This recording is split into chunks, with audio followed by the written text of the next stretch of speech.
Smiley from the Energy Boutique with your energy forecast for Friday, December 3rd. So we do have the moon moving out of Scorpio, moving into Sagittarius.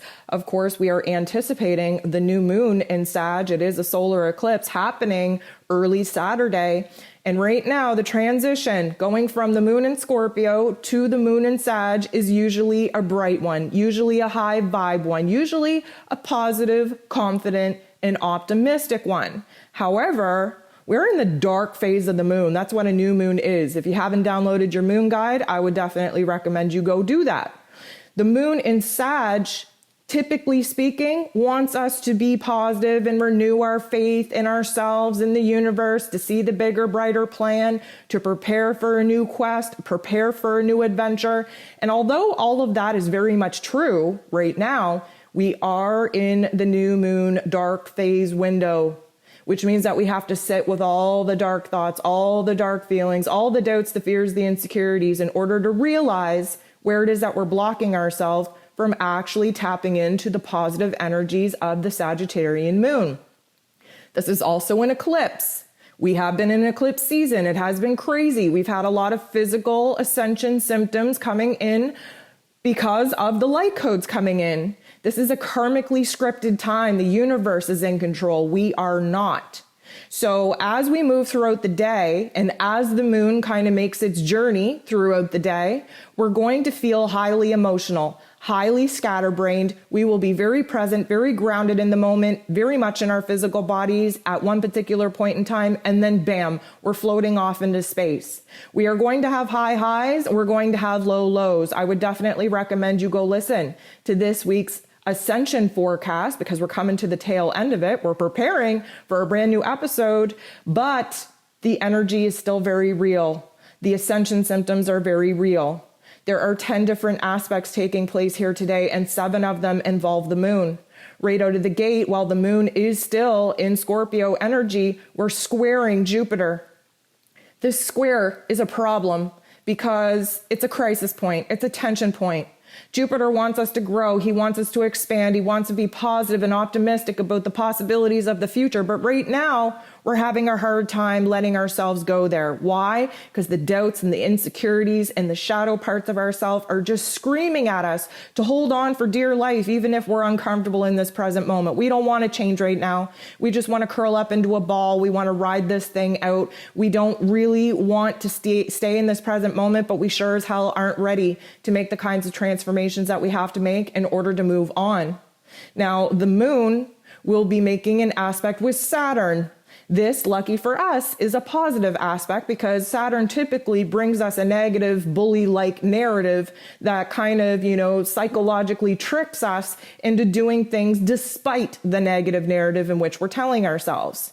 The moon at this time bumping into Saturn is kind of like an aha moment of us giving ourselves permission to just think a little bit long term, because we recognize right now that the foundation in our lives, the routine, the way we make money, the way we talk to ourselves, the way we feel about ourselves, the way we are engaging in our personal relationships, it can't stay like this. We don't feel good about it. We've had too many details, too much information be revealed for us to feel good about staying in this present moment. So we do have to give ourselves a little bit of permission to think a little bit far ahead, because that Saturn energy wants us to think about the long-term routines, systems, and foundations that we need to build now in order to provide a much healthier and stronger foundation for us to build these new dreams off of.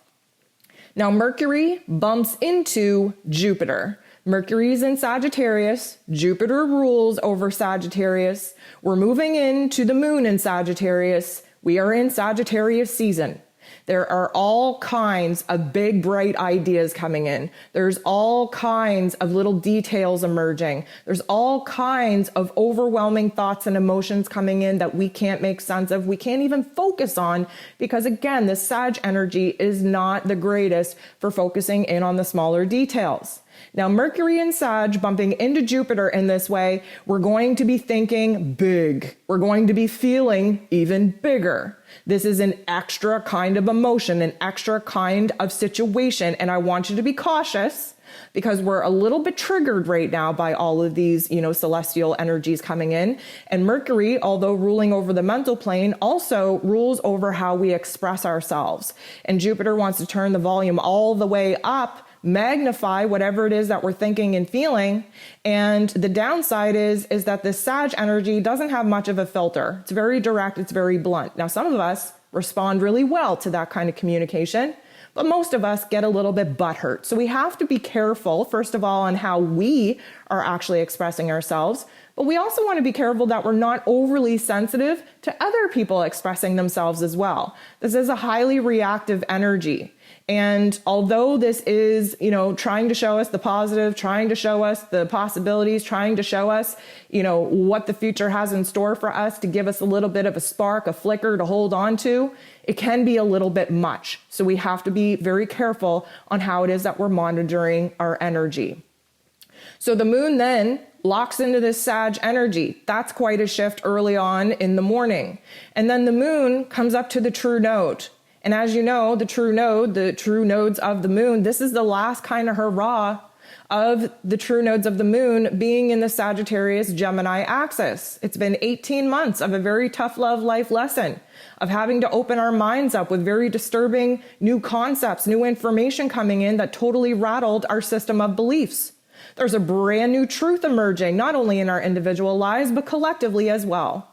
The moon kind of opposing the true node right now, because again, the moon in Sag, we're about to have this new moon. It's a solar eclipse, which means the true node that we're talking about right now is sitting across from us in Gemini energy. This is really going to put us at odds and create a lot of confusion on what it is, what we're actually doing, our dreams and our visions. Where did they go? Just when we thought we were gaining clarity and we had these aha moments, suddenly they're gone. Why? Because we can't focus on the details. There's too many rapid thoughts going through our mind. And because of that, our emotions are all over the place. We don't even know what to think or what to feel.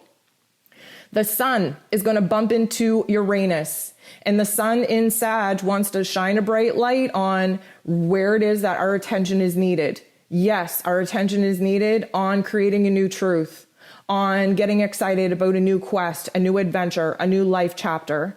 But this particular interaction with Uranus isn't the best, which means that it's creating more anxiety, restlessness, mental anxiety, unsurety, instability, chaos, craziness, than it is providing us with clarity and, a little bit of certainty in our lives. So we want to watch out for, again, our anxiety, our central nervous system. Again, check out the ascension forecast, and we'll go into a little bit more depth on what it is that we're actually feeling because of these energies.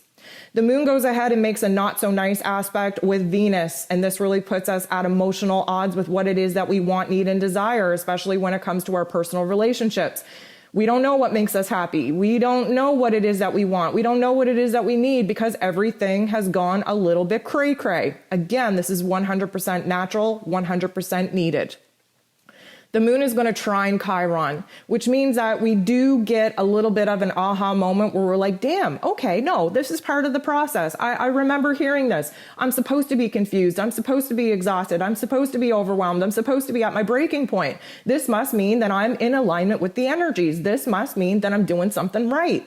Of course you're doing something right. Chiron is actively trying to heal our ego identity wounds that essentially have been put to a certain death. We're just not ready to reemerge yet. We're not ready to be seen in our new state of being yet. That will come in a couple of days after the solar eclipse kind of comes and goes.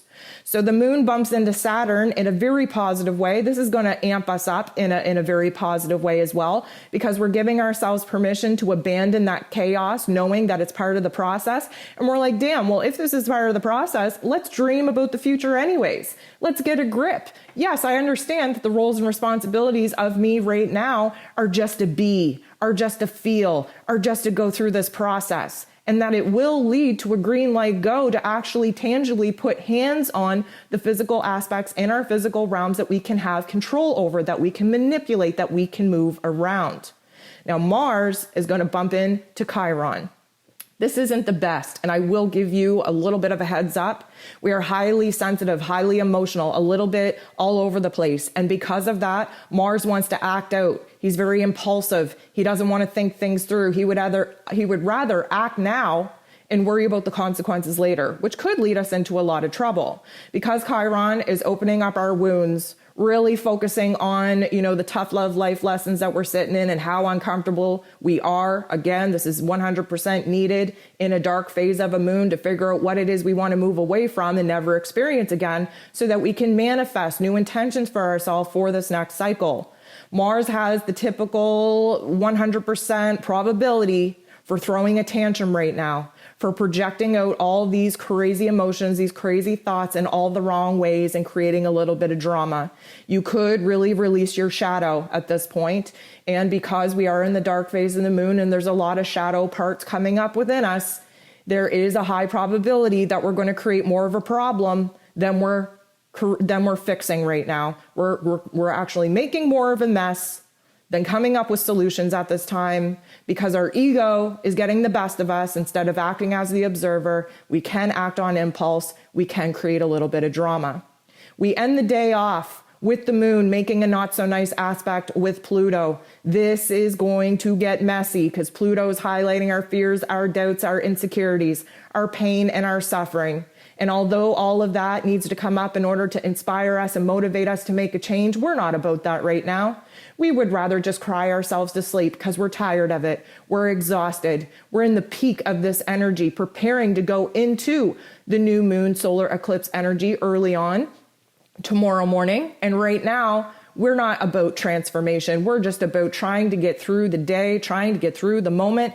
And you know what? You can sit with all those negative thoughts. You can sit in your state of paralysis because the universe is in control. Karma is in control. And you're just going to be shocked how you can go from such a low point to such a very high point in the matter of hours. So be patient, be kind. The easiest thing to do is just ride out these thoughts and feelings, regardless of how dirty and dark they may be, and just understand that this is all part of the process.